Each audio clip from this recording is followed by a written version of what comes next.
وإذا مرضت فهو يشفين. Sur le cours numéro 68 de l'authentique de la médecine prophétique. Alors le traitement et élimination des poux de la tête. Khayb ibn Ujra, ou Ka'b ibn Ujra plutôt, hadith Ka'b ibn Ujra très connu, rapporte que je souffrais de la tête et on m'a amené vers le prophète sallallahu alayhi wa sallam. Des poux éparpillés sur mon visage. Il dit, je ne pensais pas que tu souffrais à ce point. Et dans une version du hadith, il lui ordonna de raser sa tête, de nourrir 6 personnes justement par rapport à Hajj, de la nourriture, de donner un agneau ou de jeûner 3 jours. Les poux naissent dans la tête et sur le corps de 2 choses, l'une extérieure et au contraire, et l'autre intérieure. Méditons sur ce hadith. Alors avant tout, savoir que bien sûr les poux se développent. Les poux se développent principalement. Alors c'est vrai qu'on les trouve principalement dans un lieu sec.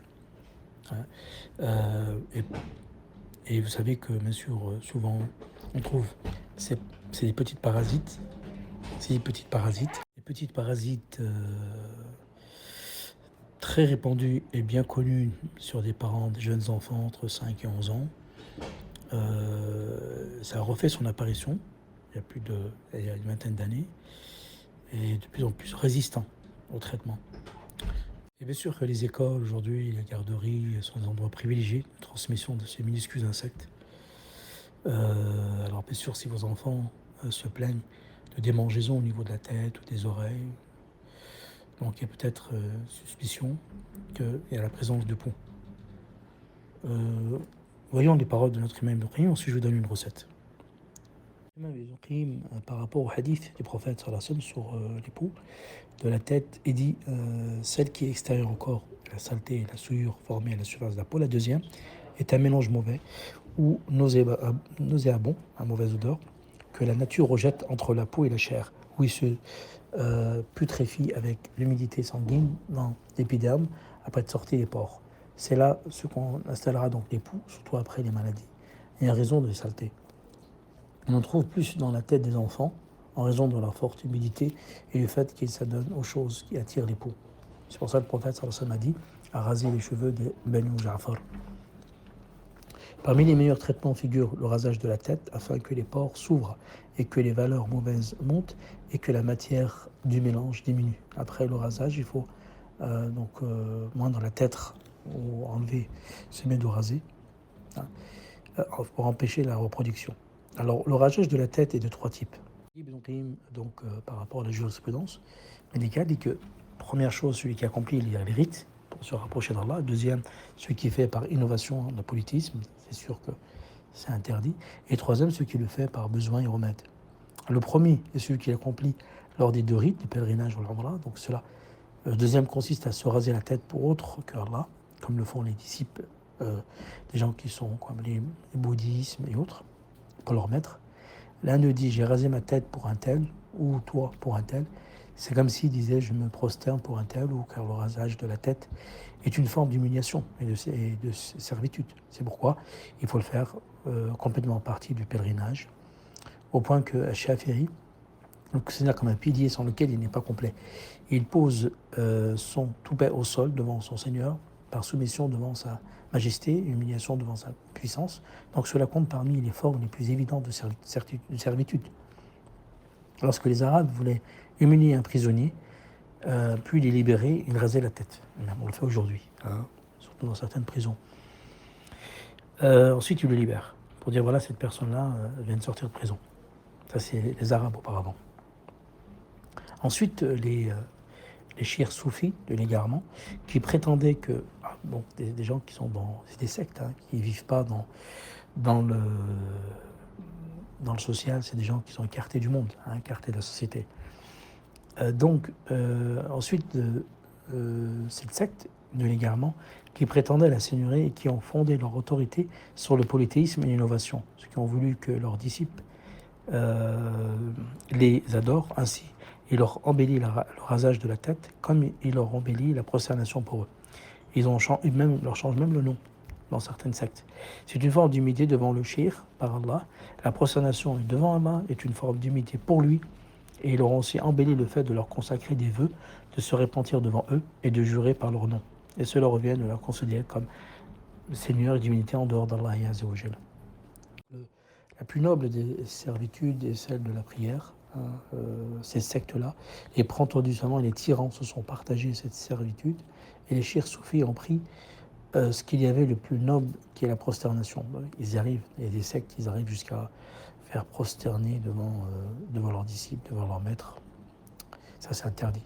Les prétendus savants ont pris l'inclinaison, et ainsi, lorsque quelqu'un rencontre l'un d'eux, il s'incline devant lui, comme le fidèle devant son Seigneur. Et les tyrans ont pris la position debout, et ainsi les hommes libres et esclaves se lèvent devant eux, par servitude, devant qui ils sont assis.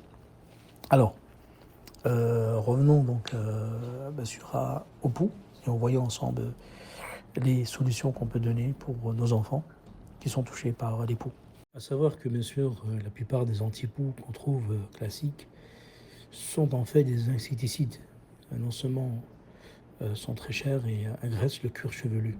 Donc faites bien attention, moi je vous conseille d'utiliser naturel. Auparavant, ils utilisaient la mayonnaise, le vinaigre, enfin le vinaigre blanc directement, pour enlever justement, donc les poux. Ils massaient le cuir chevelu avec de la mayonnaise ou avec du vinaigre aussi, directement. Alors je vous donne quelques huiles, une recette anti-poux. Il y a maintenant des compléments alimentaires, des sprays pour cheveux, des sprays pour anti-poux, anti-parasites et anti-poux. Je vous donne une recette maison, si vous voulez faire une recette anti-poux. Alors, vinaigre de cidre, par contre bio, non pasteurisé, l'huile d'olive, l'huile essentielle d'arbre à thé et l'huile essentielle de lavande. Alors, pour un flacon de 100 ml, vous allez prendre 45 ml de vinaigre de cidre, bio, bien sûr, non pasteurisé, 20 ml d'huile d'olive, 2,5 ml d'huile essentielle d'arbre à thé et 2,5 ml d'huile essentielle de lavande fine. Vous appliquez 15 minutes et rincez et renouvelez 3 jours plus tard. Bien sûr, ce mélange, appliquez-le sur le cuir chevelu et bien frotter. Vous laissez agir pendant, comme je vous ai expliqué, donc 10-15 minutes. Et enfin, donc, vous peignez les cheveux et nettoyez normalement. Par contre, faites attention, utilisez un shampoing argan ou shampoing nigel, d'accord. Je vous donne une autre solution qui faisaient auparavant nos ancêtres, ou plutôt les prédécesseurs. L'oignon aussi, le soufre qu'il y a dans l'oignon, le jus d'oignon, ça tue les parasites aussi. D'extraire par exemple le jus d'oignon et de mettre dans un bol avec l'huile d'olive, ils appliquaient ce jus sur le cuir chevelu et massaient doucement depuis les racines et laissaient reposer. Par contre, le problème, c'est qu'il laissait longtemps, 1 heure, 2 heures. Et ensuite, bien sûr, il ne reste plus qu'à faire un bon shampoing pour retirer les poux morts dans les cheveux. On peut utiliser l'huile de coco aussi. Mélange l'huile et le vinaigre. Auparavant aussi, le faisait. L'huile et le vinaigre, c'est des bons remèdes pour pouvoir lutter contre les poux. Maintenant, si vous ne savez pas faire des recettes, vous avez déjà des compléments ou des sprays à base de plantes directement sur les cheveux de vos enfants. Il existe maintenant des shampoings naturels et sprays naturels anti-poux, des shampoings qui sont prêts, bien sûr, des dispositifs qui sont médicaux, qui sont utilisés pour le traitement des poux et des insecticides. Alors tous les poux, tout genre de poux à base d'huile de coco. Vous avez donc un spray qui est avec de l'eau florale, de lavandin, géraniol et des huiles essentielles. Le cèdre, géranium, lavande, orange douce et arbre à thé aussi. Tout prêt à l'utilisation des sprays. On peut aussi en duo avec le shampoing.